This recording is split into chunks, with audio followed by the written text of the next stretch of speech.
Every year I pick a different topic. Today's topic is teaching our children about respectful speech. How we model to our children and to other people's children in the community how to speak respectfully to one another. So when I think about my father, Rabbi Wahrhaftig, can you hear me in the back? Everybody hear me? Okay. I see an adult who had the most respect towards children of anyone I have ever met in my life. Whether that child was his own child or anyone else's, my father treated them with the utmost care and respect. He had these eyes that sparkled, a warm smile, and he was famous for his great big bear hugs. Kids often told us when they met our dad that they thought he was Santa Claus. And they weren't just talking about his tall stature and his white beard. It was the whole package. When I was a little girl, I could talk to my father about anything. And he always made me feel like whatever I was saying was extremely important. And that he had all the time in the world to listen to me. Whether I was scared of monsters in my room, or having trouble with my friends, or even more embarrassingly, if it was a boy problem, I could go to my father and talk to him about anything. And so I did. After my father's death, I found out that I was not the only one. At his funeral, my older sister Michal shared how when she entered junior high, Sunday school had become a compulsory part of the program, and she was not looking forward to it. In order to cheer her up, every Sunday, my father made it his business to wake her up early so that the two of them could leave the house before anyone else was up. He would take her out to breakfast at Nosh and Good Donuts in Brooklyn, and they would sit and talk and eat, and he would listen intently to everything she had to say. And he made it as though everything she had to share was important. My brother Yaakov and my sister Lisa had similar stories. We each remarked that he had the ability to make us all feel special without ever playing favorites. He truly lit up when he saw us, and he loved to hear our stories no matter how trivial they were. Even more eye-opening to me was receiving some very powerful letters from campers and students whom my dad had worked with. They too were so overwhelmed by the care and the respect that my father had shown them. One person wrote, "I felt more appreciation from Avi in one arm around my shoulder than I ever felt from anyone in my whole life. That was his way. You always knew when Avi appreciated you, but you almost never knew when he didn't." Several campers and counselors wrote about how when they were young, they received various rides from my father on his famous Camp Marasha golf cart. They wrote about how those rides felt like rides with a celebrity, and how they were so surprised he not only knew their names, but he also asked them, "How's your summer going? How could camp be improved?" And he genuinely seemed interested in their answers. When my father became the principal at the Kushner High School, his first opportunity to meet the students was at the open house. One of the students gave a brief speech before my father spoke, and he spoke about the high quality of the faculty at the school, and why that was so important to him and an asset to the school in general. The boy described his speech as nothing special. He wrote, "I left the podium, and Rabbi Wahrhaftig took the microphone. He said to the assembled crowd, 'I want you all to know that boy is going to write a book someday.' Coming from my father, this was high praise. He was an avid reader who at any given point in time was in the middle of 3 books that he was genuinely interested in. In addition, whenever he wanted to express praise or thanks or even to impart a lesson to someone, he would buy them a book. This was his signature trademark. So the next day, he presented a book to that boy as a gift, and he explained, 'I always give books as presents.' He gave it to him, and the student writes, he said, 'Thank you again for your speech,' and reminded him, 'I want a copy of your book when you finish it.' This was my father, someone who saw the greatness in young people, and he was eager to express it to them. He showed them that someone out there believed in them, and he made them feel good about themselves." In another letter from a young man who worked at camp, he wrote about how my father taught him a character-building lesson without giving him any muster at all. I'm going to read you this letter, and then Rabbi Steinmetz can begin. "The summer after I thought I was done with camp, I had graduated college, and I realized that I had nowhere to go and nothing to add to the real world.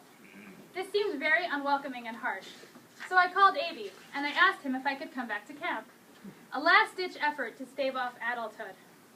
And Avi understood, and he found me a job playing piano for the drama department. He did this, I should add, above the objections of some of the older administrators who thought I was more trouble than I was worth. The drama department had never had their own pianist before, and I was grateful to him for creating a spot for me. At the end of the summer, when I received my paycheck, I saw that it had been docked a week's pay for a trip to Israel that I had taken. I had pre-negotiated the trip with the drama department, and I was filled with righteous indignation at this $150 slight. So I wrote a letter to Abby, an angry letter, full of spiteful invective about how cheap the camp was being with me after I had worked so hard, after so many years of being there, etc., etc. I remember that I referred to the Shylockish manner in which they had cheated me. I was 21, and I thought I was pretty cool. 1 week later, I got a letter back from Abby, apologizing for the misunderstanding and wishing me great luck as I entered the job market. He thanked me for doing a great job that summer, and he enclosed a check for the difference. I have never forgotten how I felt reading that letter. Any other adult would have wanted to blast me for being such a disrespectful little blank. But he responded with warmth and kindness, not only nullifying my anger, but teaching me without saying a single word about the most fundamental lesson about being an adult and being a mensch. It is something I will keep with me, and I will always be grateful for it. So when I think about my father, I think about how he treated all people, and especially children, with the utmost respect. I think about the way I speak with my own children, as well as my husband, my friends, and people dear in my life, and I feel that I have so much to work on myself in order to try to be more like him. The reason why I organize this event every year is so that I and all of you can learn from the amazing person that he was, and that we can use his Yahrzeit in the purpose of bettering ourselves and the world that we live in. I thank you all for coming today and joining me in this goal.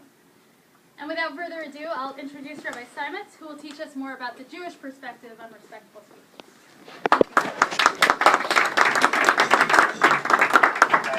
I want to say, I want to say, but as a beginning note, that the thing that really always impresses me every year when Yael speaks is that it's a lesson that all of us as both children and parents have to learn. And that is that even after one's earthly existence ends, they can continue to inspire us with the same inspiration 5 and 10 years later.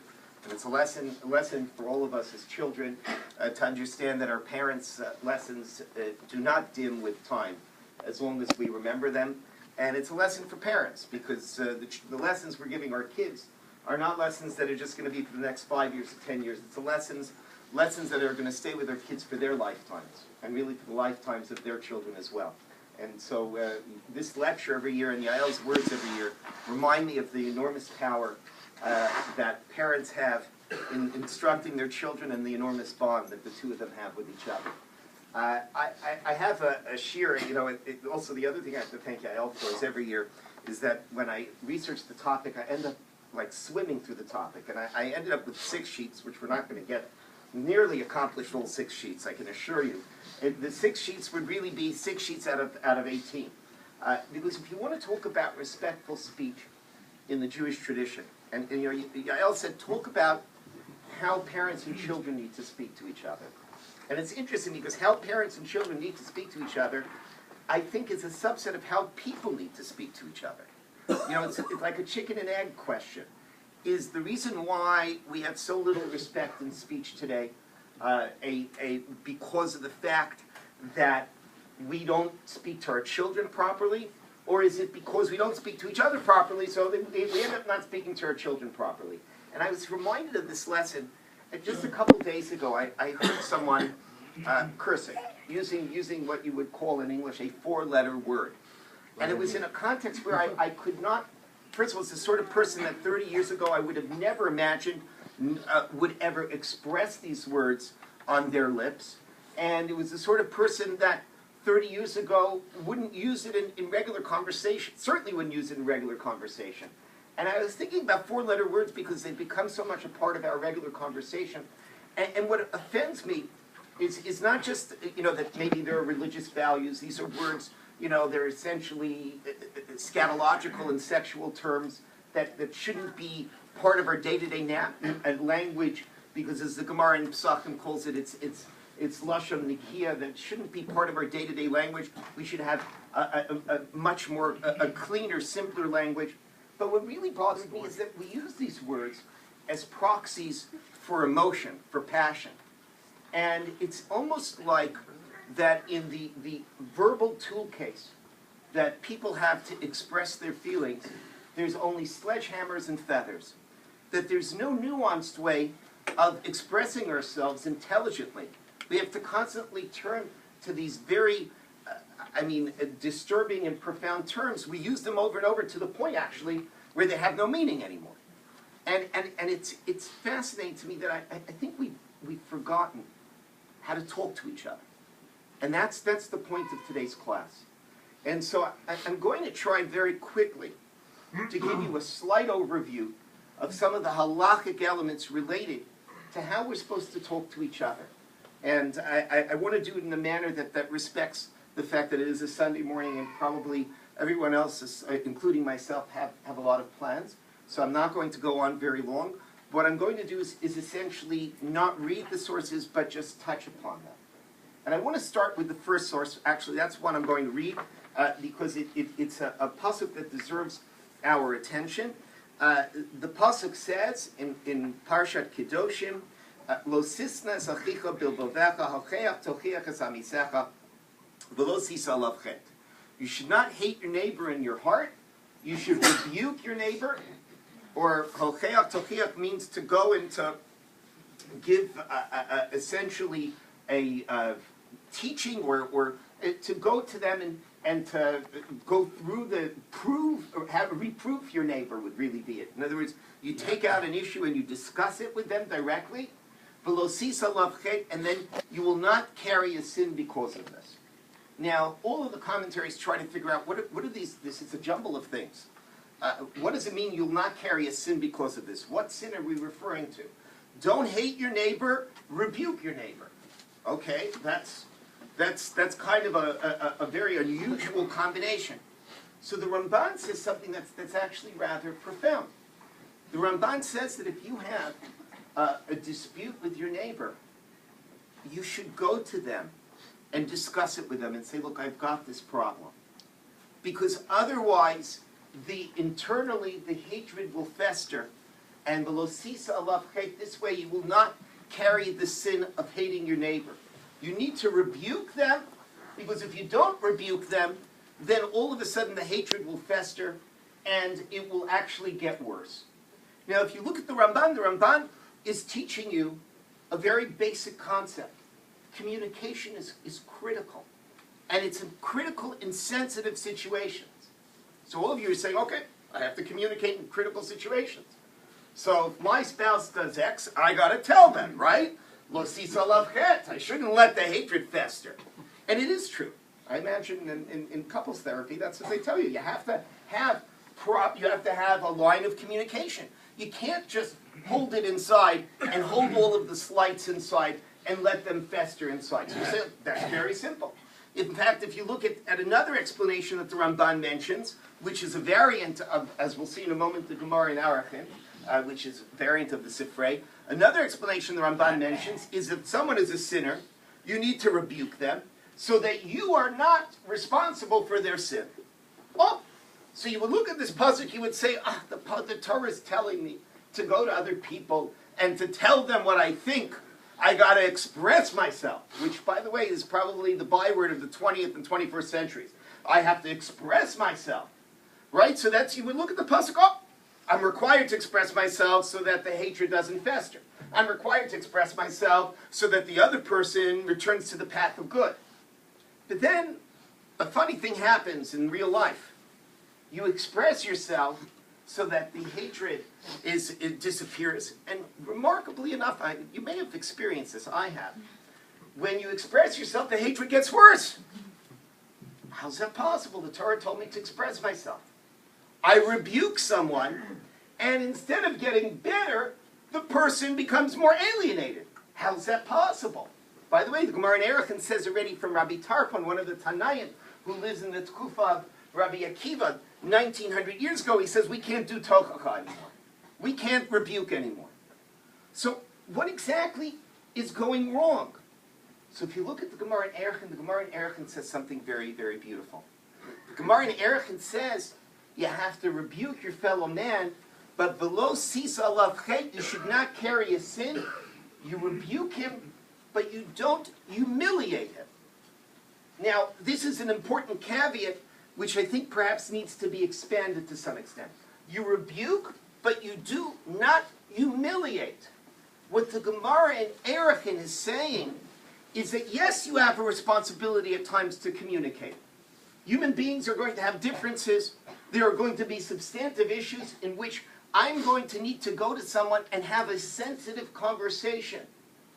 What does the Gemara say at the same time? V'lo sisa alav chet. You cannot carry a sin. Do not humiliate the guy. Now, one of the key issues when they talk about couples therapy, actually, I don't know how many of you are familiar with the University of Denver team that did the research in their what they call the Love Lab, where they sat for 20 years studying couples. But one of the important things they found is how you come to someone and ask them to work on an issue makes all of the difference in how the issue is resolved. If you go to someone and say, a spouse, let's say, and you say, let's say you wanted help in one area, and the other spouse was very busy watching a football game, let's say, which is understandable, of course. But if you come in and you say, I can't stand it when you're lazy, so that's a personal attack. That's precisely what the pasuk is talking about. The pasuk is talking about, yes, you need open communication, but don't communicate in a manner that humiliates the other person. So then you're going to say, well, how do you communicate? Well, you can communicate and say, if I have to make 10 trips up and down the stairs to carry packages while you're sitting and shouting at the TV, it kind of makes me feel sometimes a little bit ignored. That's a very different way of expressing it. And this is what it makes me feel. It makes me feel ignored. I'm hurt because I feel ignored. It's not an attack on you, it's an explanation of me. That's how you set a dialogue. That's how you have a beginning of a conversation. The Torah understood this. The Gemara in Erechim says, there's going to be sensitive conversations Jews are going to have with each other. Tochucha. Although, like I said, Rabbi Tarfon says don't bother it anymore because no one knows how to do it. But you're going to have these sensitive conversations. But you know what? In the context of those sensitive conversations, v'lo sisa alav chet, you have to be careful that you don't hurt and humiliate anyone. In fact, when you look at all of the poskim, v'lo sisa alav chet is considered to be a specific prohibition against humiliating another Jew. Or really humiliating another human being, frankly, actually. Most of the poskim say it means humiliating another human being. So, this is a very fascinating and profound idea. Now, as we'll see later, the Torah doesn't say there's a certain protected class of individuals that you can humiliate. Just this morning I'm looking on Twitter, so one of the, I think it's Rutgers, hired a woman coach for its athletic department. And it turned out that she as a coach was an incredibly abusive coach. And now they have another scandal on their hands because every so often they find a sports coach that literally abuses their athletes. And this is considered to be, this is the way coaches coach. It's not the way coaches coach. There's no protected class. And as spouses and as parents, we have a blind spot in our minds.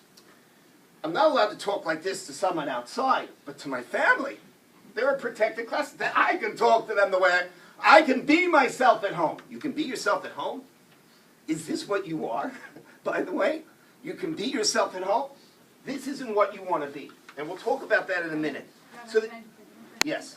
So when I was looking up for what I wanted to write last night, I saw, did you guys ever see this, the orange rhinoceros? It's a mother who vowed for 365 days that she wouldn't scream. And she blogs each day about what happened in her house and how she got through it. And it's so good. You should all check it out. And she wrote how she knew she could do it because when other people are around, she never yells. But when she's alone with her family, those are the people closest to her, that's when she lets it all out. Right. She said, I knew I could take on this challenge because around other people in public, I never yell. I behave myself. Right, and by the way, she's not the only person who has that sort of vision of family. I would say it's a near universal. which is very fascinating. Now, this is one isur, which is lo sisa lavchet. You're not allowed to humiliate your fellow man.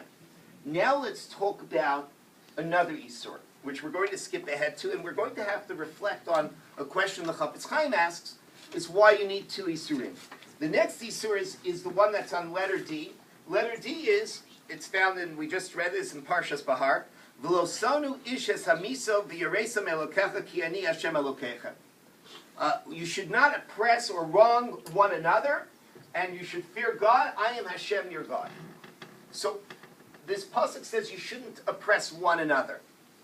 The Gemara in Bava Metzia says, Onaat in Halachic, just to let you know some background, is a Halachic concept that probably today doesn't really apply very much anymore. Onaat is actually a Halachic concept that probably had to do with a different set of market conditions in which it is forbidden to overprice an item. Right? You have until 1/6. You can make a profit margin of 1/6. Beyond that, it's considered to be Onaat. Why it doesn't apply today, we could give a couple of shiurim on that. Maybe that'll be next week's Sunday morning shiur, as to why it probably has limited relevance today. But there is this idea of Onaat, which means essentially selling an item at an unfair price. It is a halachic requirement of equity. So you need to be fair. Says the Gemara says not only is there onas mamon, not only is there this problem of selling items at an unfair price, there's also an idea of onas dvarim, that you're not allowed to speak to someone. And I'm going to translate it now, so I'm skipping a lot of the back and forth that I would have done if I had questions to ask. I'm not allowed to speak in an unfair fashion. And the Gemara actually elaborates, fascinatingly enough, what are the examples of that? So one is, if a guy's a Baal Tshuva. So you don't say, hey, I remember when I used to see you at that Beef Tech. And boy, you ordered the biggest thing of baby back ribs. It was unbelievable. I remember you were the rib man. You loved eating, pork, and you don't go to a guy who might be in some manner embarrassed or feel uncomfortable about you speaking about his past. The same thing that Gemara gives the next example. If someone is the child of converts, you don't say, hey, remember your grandfather, wasn't your grandfather, in which army was he? Was it the German army during World War II? Right? Isn't that what your grandfather once did? You don't go to someone who's a convert and say, Zechor ma'aseh avosecha. Remember your father's actions. The same thing is you don't go to a convert and you don't say, oh, you're coming to learn Torah and teach Torah. Imagine a convert comes to teach Torah. You don't say, oh, look at you. You were just eating, some shrimp a year and a half ago, and now you're giving a class on Torah. The mouth, which takes in shrimp, all of a sudden is speaking words of Torah, which is, there's several statements like this, both within Jewish sources and Christian sources, that seems to remind us of the fact that what comes out of your mouth is much more important than what goes in. Right? And that's this Gemara is a variant of that. It reminds you that, which is the lesson. And then the Gemara goes on and says you can't go to a store and tell a salesman, show me that, show me that, show me that. And frankly, this has enormous application today, and then go on Amazon and buy it. You can't fool a salesperson into thinking they're getting a sale when you have no intention of buying the item. And these are all considered to be onas dvarim. Now, if you look at the class, you say, wait, there's insults and there's misleading behavior. How are the two in the same class of prohibitions? And I think the answer is, this is about fairness. When you speak to other people, you need to speak in a manner that you would want to be spoken in. It's about fairness. How do I treat other people fairly? Now, I just want to skip ahead and skip to the next Gemara. And I want to just give you an overview of some of the issues and then sort of pull them all together. The next Gemara, and I'm going to pull it together in half a minute. The next Gemara is an unbelievable Gemara. And the Gemara is going to help us explain a very, very critical question. The critical question, which is asked by the Chafetz Chaim in Avos Chesed, is this. If we already have a prohibition of Onaat Devarim, then I can't speak to people unfairly. I can't go to a convert and say, hey, listen, a couple of weeks ago you were eating shrimp, and now all of a sudden you're studying or teaching Torah. I can't do that. So of course I can't humiliate other people. Of course it's prohibited to humiliate other people. So why do we have two prohibitions that essentially cover the same material? And of course, Onaat Devarim is a much wider prohibition because you're not allowed to speak to them unfairly, even if it's not completely humiliating.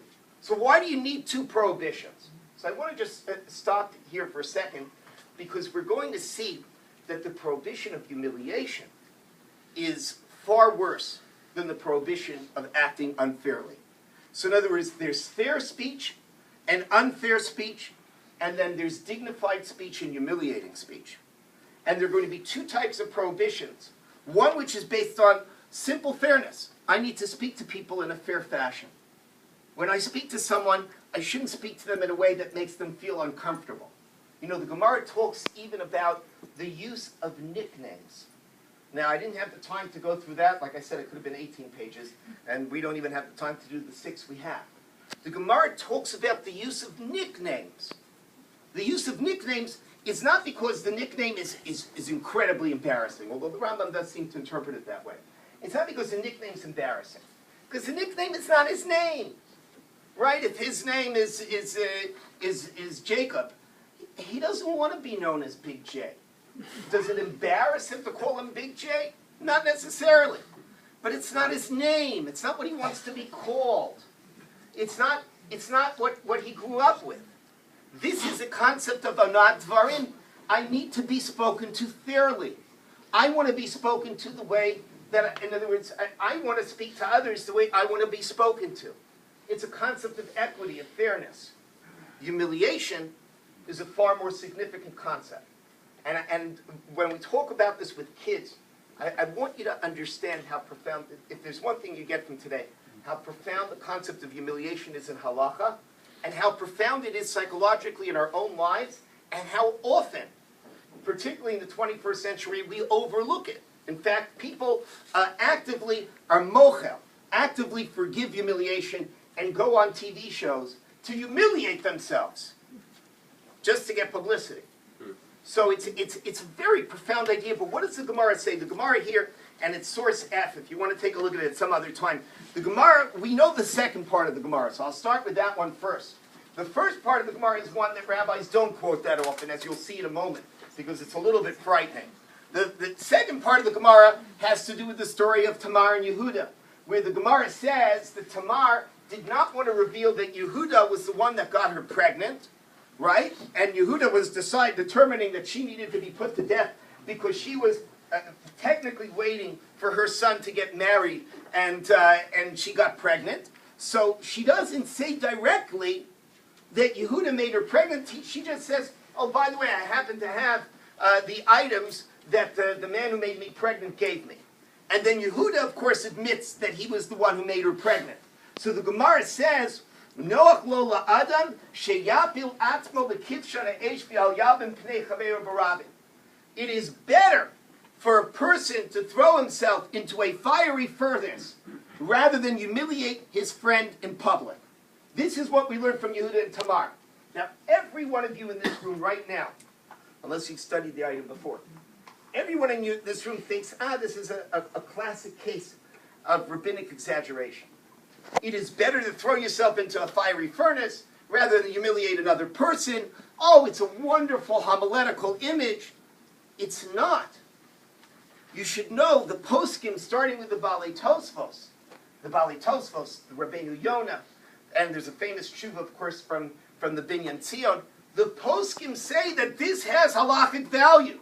The Binyan Tzion wants to argue, although thank goodness I don't think he ends up being the ultimate decisor on this. The Binyan Tzion wants to argue that if you do not have permission from someone to do an autopsy, even if the autopsy could save another life, you're not allowed to humiliate the body to save the life of another.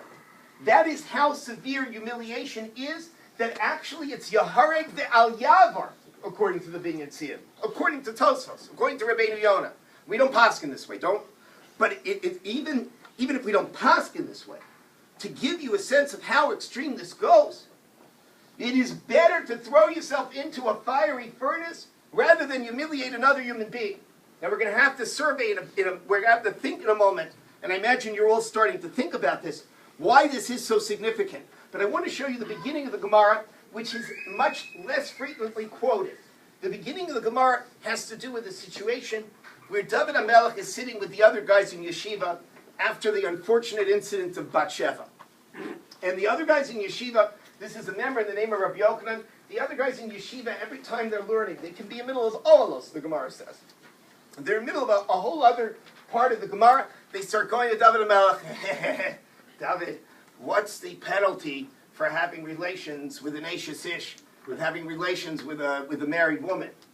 So David HaMelech says, he says the penalty for having relations with an Eshes Ish is that you are put to death. He says, but the penalty for humiliating another person is that you don't get a chelek, you don't have a portion in Olam Haba. Says the Gemara, it is better to have relations, right, with a Suffolk Eshes Ish, the Gemara puts it, with someone who may be an Eshes Ish. That's why you don't hear this very often in sermons, because it could be misunderstood. But in other words, it's better to violate a significant prohibition rather than humiliate another person. This is better. Now, this is an unbelievable halach. Yes? Isn't David now embarrassing them? That's good, Chris. But he's not, because he's not saying you. He's saying, this is the halacha. The halacha He didn't say you either. But Right. It's obvious too. Okay, so Ami is skipping us ahead. We're going to talk about this. Ami learned the Gemara. It's not fair. We're going to see, no. We're going to see a Sefer Achino. We're going to have to get to the Sefer. Okay. Ami, we can't skip the Sefer Achino then. The Sefer Achino talks about verbal self-defense. Just before you finish, can you clarify also what does humiliation mean? Because I think there's a big distinction, because does humiliation mean that other people are around, or even if it's just you and that other person? Right, humiliation can be, in other words, but public humiliation is far more significant. In other words, the Gemara says it's better to... But a private humiliation is very Private damaging. humiliation is also absolutely forbidden, and it is of a much higher, right? In other words, here he says, this is Yalvin Pnei Chaver Barabim. Here it's talking about public humiliation, which is really like life and death. But you're right, the poskim, in other words, even by autopsy, the poskim take this as even relating and reflecting on private situations. I don't have a full explanation of that, but it's very interesting. The Gemara says specifically Rabim, although, like I said, the Binyan Tziyim says even an autopsy, which will presumably only be done by 2-3 doctors, would constitute a humiliation. So that's a very interesting point. I'm certainly, I'll rephrase it when we get time to it. Ami's question we're going to get to when we look at the Sefer Achino, because Ami, there is a concept of verbal self-defense, which we're going to talk about a little bit later, as one of the exceptions to this question. But I want to first define this idea, and then I'm going to zip.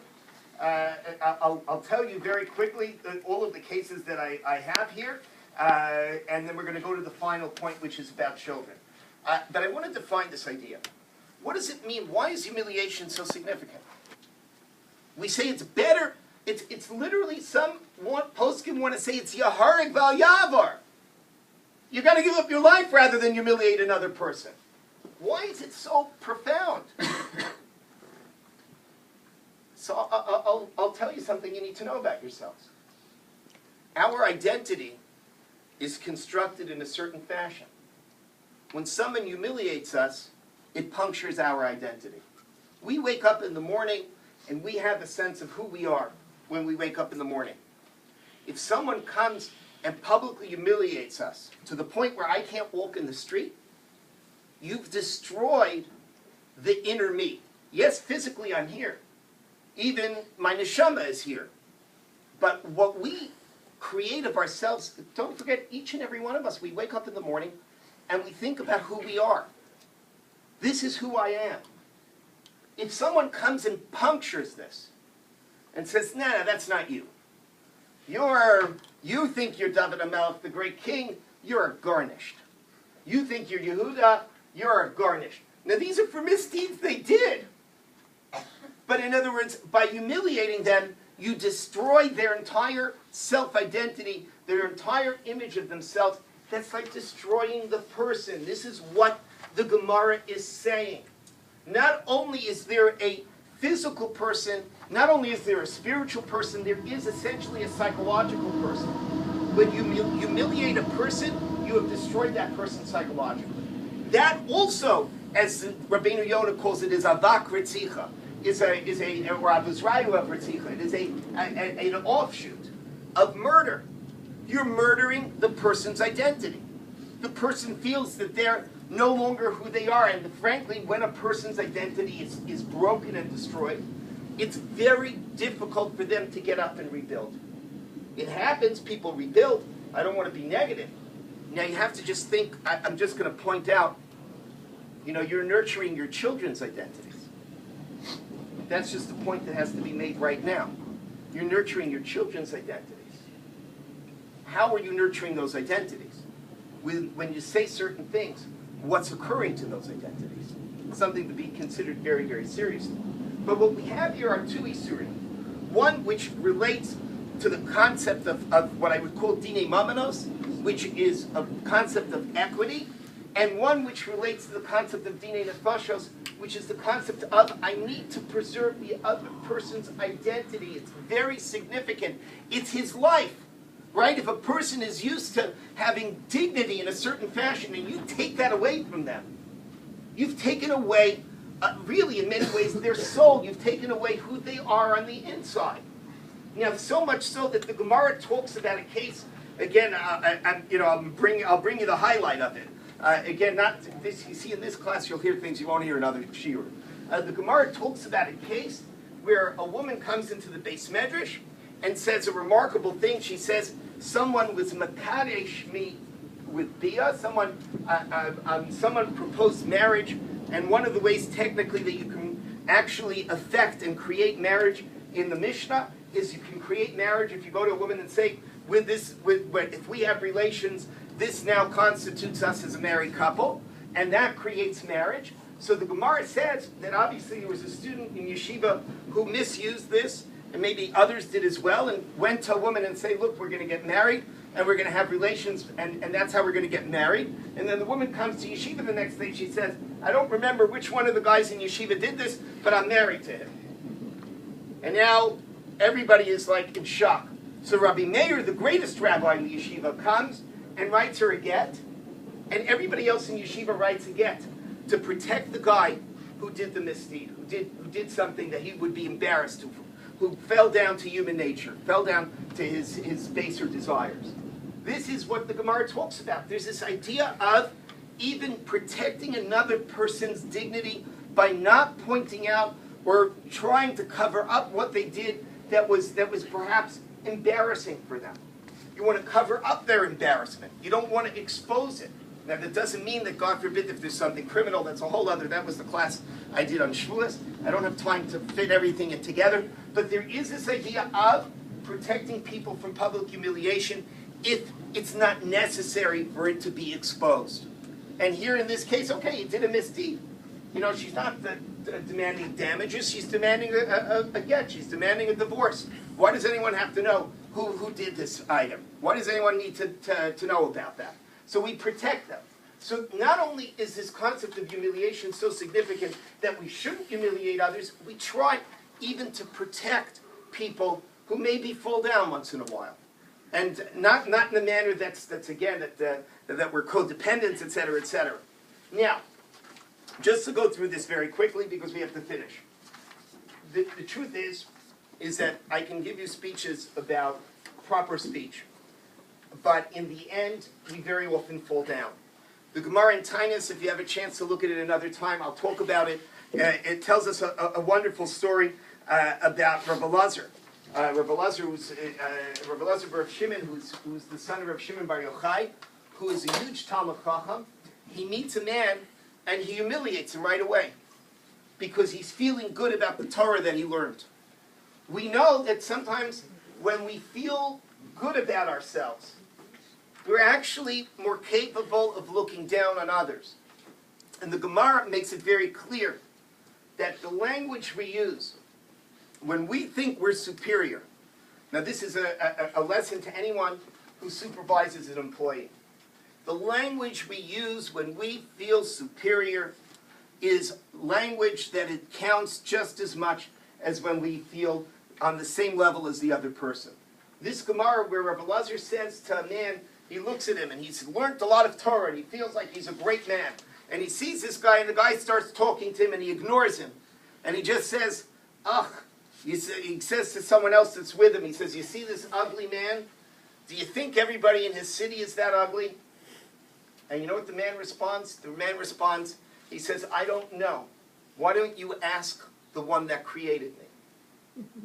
And then Rabbi Lazar understands, I did something wrong. What the Gemara demonstrates, though, is that even people on the highest level can fail on this. We can fail. You need to have respectful language. Now, there's two other things that need to be mentioned as caveats, and then we're going to get to the final point. Two other caveats I want to mention just very briefly. One caveat comes from the Maharit. The Maharit was a very important Rishon who lived in Greece, and in the latter part of the 16th century, he's the son of the Mabit, it's the Maharit. The Maharit has a very famous tshuva about whether a joke is considered to be a humiliation. I'm not saying this legitimizes joking, ladies and gentlemen, but it does show you that in halacha there is a certain amount of common sense. So it has to do with some rhetorical debates which happened when a group of Sephardic Jews moved to Romania. Don't ask them, they have to be signed up in the Ashkenazi community, and they don't want to be signed up in the Ashkenazi community because the subsidies, or then they'll have to pay subsidies to the community, and they don't even daven there. You know, it's you read Shuvas, it's like 500 years later we're in the same place. Anyway, so they're arguing, and then one of them uses a pasuk that says, he says, it says that that the Jews were sold over to the children of Greece. Actually, here the Romanian Jews are the children of Greece, and then the people from the Romanian Kehillah said, you quoted that pasuk, it's an insult to us. You're calling us Greeks. You need to now pay a fine. So he goes through and he tells a story of Rav Abuhab. It's a very famous story in Yeshiva. I remember hearing this 30 years ago. Very famous story in Portugal of Rav Abuhab, who was a one-eyed rabbi. He was blind in one eye, he had one eye. And he was sitting together with two other people on a rock, and he was joking around with them, and they were going back and forth. And he goes to one of the students, he says, no, so you make a joke. So the student sits down on the rock. So now there's 4 people on the rock. And then he quotes the pasuk. He says, Al even acha shivei einayim, which is a pasuk from Zechariah. On one rock is 7 eyes. You get the joke. The joke is that Rav Abuhab doesn't have one eye. So there's 7 eyes on the rock. So Rav Abuhab looks at him and he says, since you said it as a joke, it's not considered to be an insult. It's not considered to be a true insult. It doesn't mean that he approves of it, but it's not considered to be a full insult. And he compares it to a Gemara where someone does describe, it's a Gemara in Devarim where they describe Rav as having a big belly, and then they put the woman in Cherem for describing Rav in negative terms. He says, no, here you meant it as a joke. We were joking back and forth. I will not punish you for it. So you have to understand, even though Chazal are demanding high standards of us, it's not like they're living in another planet. I just want you to understand that. So now let's get to the final points. The one point which is mentioned by Ami. Ami mentioned, how does David HaMelech have the right to speak back? So I don't have the time to read it. It's actually a fascinating Sefer Achinuch. The Sefer Achinuch it says this both by the mitzvah of Onaat Devarim as well as by the mitzvah of Nakama. The Sefer Achinuch says this. If you want to read it, Ami, it's number J. The Sefer Achinuch says that when it comes to verbal self-defense, he says like this. Let me start with just explaining where he starts.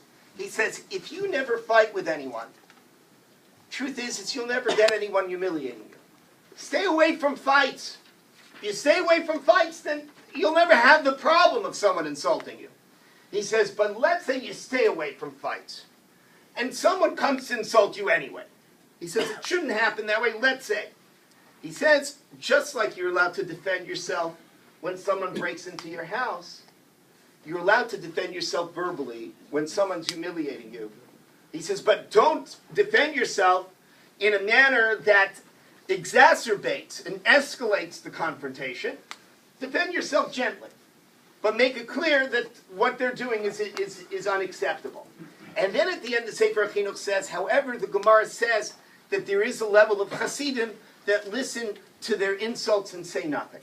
Now, David HaMelech clearly isn't like that, Ami, but I would tell you the Sefer HaChinuch may be the explanation for why David HaMelech can respond with an insult of his own to those who are insulting him. That there is room for verbal self-defense. Such a concept exists. But now let's get to the final topic, and this way we can let you guys out. I told Yael I would talk about parents and children. The truth is that once you speak about people and other people, so then parents and children become so much clearer. Of course, if you're not going to humiliate, I mean, obviously we all intuitively, instinctively go the opposite direction. But the truth is that if you're not going to humiliate a stranger, you would want to humiliate the people closest to you. If you're not going to talk unfairly to a stranger, you're very careful. You go outside, you talk to everyone nicely. You come home and right? You know, if you're in a bad mood, you're not in a bad mood outside. Outside, you know, you're drinking your tea, you're speaking beautifully. You come home and all of a sudden, you're letting it all out. The truth is that the people that you should be protecting the most are obviously the people closest to you. The Sefer HaChinuch makes it very, very clear, where the Sefer HaChinuch says that, you know, the Isser of Onaat Devarim, he makes a point of pointing it out, which obviously means that he felt it had to be pointed out. The Sefer HaChinuch is in 13th century Spain. He says, you know, Onaat Devarim, speaking unfairly to, speaking in a manner that's insulting, right? Not humiliating, just insulting, speaking unfairly to a child is considered to be Onaat Devarim as well. You need to know that you're not exempt on speaking this way to your kids. There's no child exemption, which, by the way, should be obvious. You know, the Gemara, when the Gemara in Bava Metzia talks about Onaat Devarim, you know what the Gemara says?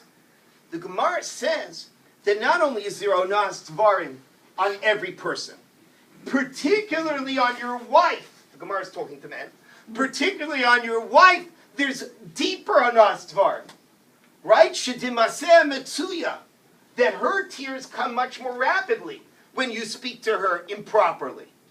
In other words, the Gemara says the Onaat Devarim, speaking unfairly, is all the more so for your wife, because you're going to cause her to cry much more rapidly than you would cause your friend sitting next to you in shul to cry.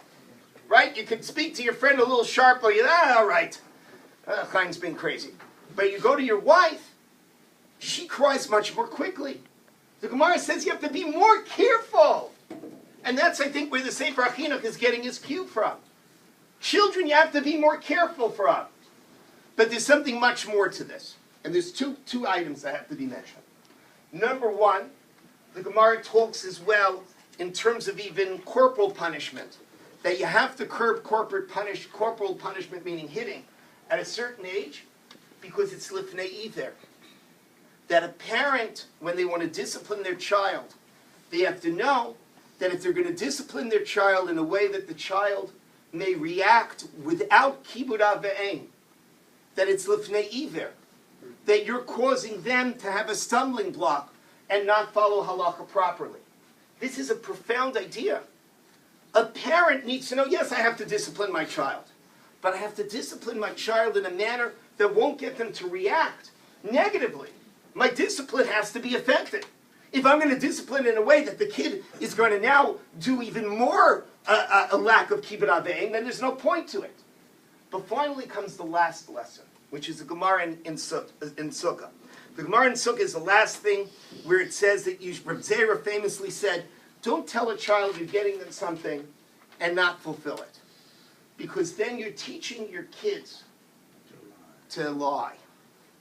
Zok the Gemara, what's the Gemara saying? Which is a lesson Yael could teach you all day and all night. The parental behavior is not only a dialogue with your child, it's also a model to your child. The way you speak to them models the way they speak to others. You know, we talk about, there's a debate whether there's a bullying epidemic, there's not a bullying epidemic, is there a bullying, whatever it may be. I have to tell you that very often the social ills we see in our classrooms are reflections of the social ills we have in our own homes and in our own community. Because the kids see what we're doing. And when they see what we're doing, they do the same thing. So if there's a lesson for the morning, it's speak nicely. Not just to each other, but to the people that actually get hurt the most and watch us the most, which are our spouses and our children. And if you speak nicely to them, then I think all of society will become a better place. Our schools will become better, our communities will become better, and in the end, we'll become better as well. Thank you very much. Okay, we benched already, so people go. Oh, we're going to say a Kaddish Rabbanan. We're not even a Kaddish Rabbanan. Kaddish Baruch Hu L'Zagos Es Yisrael. L'Pikach Hirvelem Torah Mitzvos Shenemar Adonai Chapetz L'man Tivkal Yadil Torah Yadir. Family.